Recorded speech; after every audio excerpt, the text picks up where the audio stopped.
Om Swastiastu. Salam harmoni. Saya Ninyaman Ari Widyasari.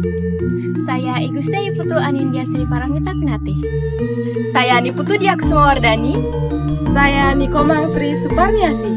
Saya Komang Ayu Skarsari. Dan saya Komang Wina.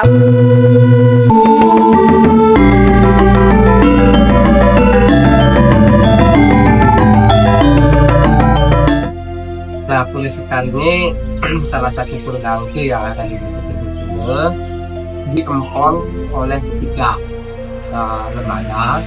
Nah, itu adalah Krama Puri Sekar, yang kedua adalah Subak Tarik Sri Dharma Tirta, dan yang ketiga adalah Desa Adat Rejasa. Pura ini tepat berada di dekat pantai yang nantinya akan membawa cerita sejarah kenapa kok di pantai gitu kan. Suatu saat ada kapal besar datang yang membawa muatan yang sangat banyak. Katanya awak kapalnya ini adalah ada yang Buddha, Cina, Muslim. Suatu saat kapalnya itu bocor gitu ya. Tepat di depan itu paniklah awak kapalnya untuk menyelamatkan diri. Jadi kapalnya dibawa menepi, barang-barangnya itu dikeluarin semua, padi apa yang dibawa itu semua. Mereka berdoa sesuai dengan ketika mereka beryoga semedi di sana, ini menghilang semua tanpa jejak. Setelah dia menghilang, mereka menghilang. Orang-orang di sini kaget, kok kapalnya masih di sana? Adalah keyakinan di sana bahwa mereka yang datang itu ini bukan manusia biasa, utusan dewa. Nah, karena mereka sudah tidak ada, lalu padinya itu diambil oleh Krama di sini. Kemudian dengan perkembangan padinya itu, masyarakat percayanya kepada mereka yang beryoga semedi di sana semakin mendalam, semakin yakin bahwa itu adalah utusan dewa-dewa. Nah, dulu di tahun 60-an katanya ke bawah, ini menurut cerita dari orang-orang tua, peka-peka itu mengatakan kalau odalan di sana pasti ada orang kesurupan dengan menggunakan bahasa Cina yang fasih sekali. Padahal dia itu nggak tahu tentang bahasa Cina. Ya, dia cuma kerjanya di Adian gitu, Dangon gitu, nggak ngerti tentang bahasa Cina. Kalau ada guys yang kesurupan kan diragukan ya.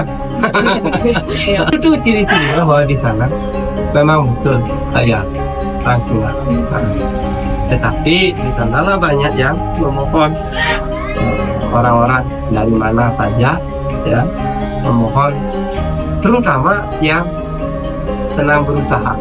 Ya kira-kira mulai tahun 2020-an tahun 2000-an ya, tahun 2000-an itu kan ya banyaklah penyempurnaan terkait dengan peringgi ide ya. Jadi peringgi ide juga disempurnakan, kemudian bentuk-bentuk persembayangannya, upacaranya juga disempurnakan gitu ya. Nah, karena sudah semua dikata untuk kesempurnaan beliau, jadi kesempurnaan untuk bakti kita kepada beliau gitu ya. Jadi adalah petunjuk dari Guru Mampu Yusir di Pura Ratu Sibana di Batur, Pura Lundagu Batur itu kan ada peringgi Ratu Kubana. Nah, di sana diberikan petunjuk supaya melengkapi juga dengan tarian barongsai. Ratu Gede Serabat itu yang Muslim.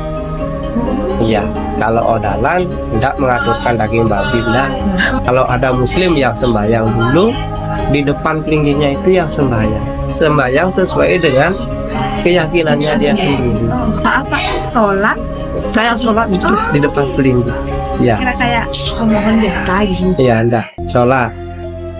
Desa adat Tejakula sebagai salah satu dari sekian banyak desa adat yang ada di Bali memiliki perjalanan yang panjang dan unik. Salah satunya yaitu Pura Sekar. Pura Sekar terletak di Desa Tejakula, Buleleng, Bali ini memiliki sejarah yang unik dan erat kaitannya dengan keberagaman budaya serta spiritualitas masyarakat setempat. Nama sekar sendiri berasal dari kata yang berarti bunga dalam bahasa Bali yang melambangkan kesucian, keindahan, dan kemakmuran. Pura ini awalnya diempon oleh masyarakat Subak Carik yang mengelola persawahan di sekitarnya, lalu dikembangkan menjadi pusat pemujaan yang melibatkan berbagai tradisi.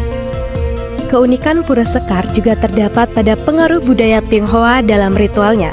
Di Pura Sekar terdapat pelinggih bercorak Cina, tempat bersemayam bagi Ide Ratu Bagus Mah Subandar dan juga Ide Dewi Kuang Im sebagai representasi Dewa Rezeki dan juga Dewi Ulas Asih.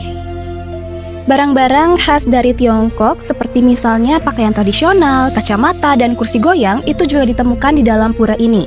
Nah, ada pula suatu fenomena yang terjadi di pura ini, yaitu ketika piodalan dilaksanakan, ada seorang pemuda yang mengalami kesurupan atau kerauhan, dan seketika itu pula fasih menggunakan bahasa Mandarin. Nah, hal itulah yang memperkuat keyakinan masyarakat di sini tentang adanya keberagaman spiritual yang ada di dalam pura ini. Pelaksanaan upacara di Pura Sekar terdiri atas yang pertama, upacara Pesangkepan yang dilaksanakan setiap bulan bertepatan dengan Anggar Kasih. Yang kedua, upacara Piodalan Alit dilaksanakan setiap 6 bulan sekali bertepatan dengan Anggar Kasih Perang Bakat. Yang ketiga, upacara Piodalan Ageng. Piodalan Ageng di Pura Sekar dilaksanakan tidak setiap tahunnya, melainkan memerlukan waktu yang spesifik dalam pelaksanaannya. Yang keempat, upacara Musabe Nangluk Meran yang dilaksanakan oleh Subak bertepatan dengan Purnama Kesanga. Nah, tidak lupa juga bahwa pura ini mencerminkan harmonisasi antara budaya Bali dan juga pengaruh luar, dan juga menjadi simbol toleransi dan persatuan yang ada di desa Tejakula. Nah, jika ingin melihat lebih detail, ada pun beberapa perayaan yang ada di pura ini seperti atraksi barongsai, dan itu menjadi salah satu daya tarik yang ada di pura ini sebagai warisan budaya. Om Santi Santi Santi Om.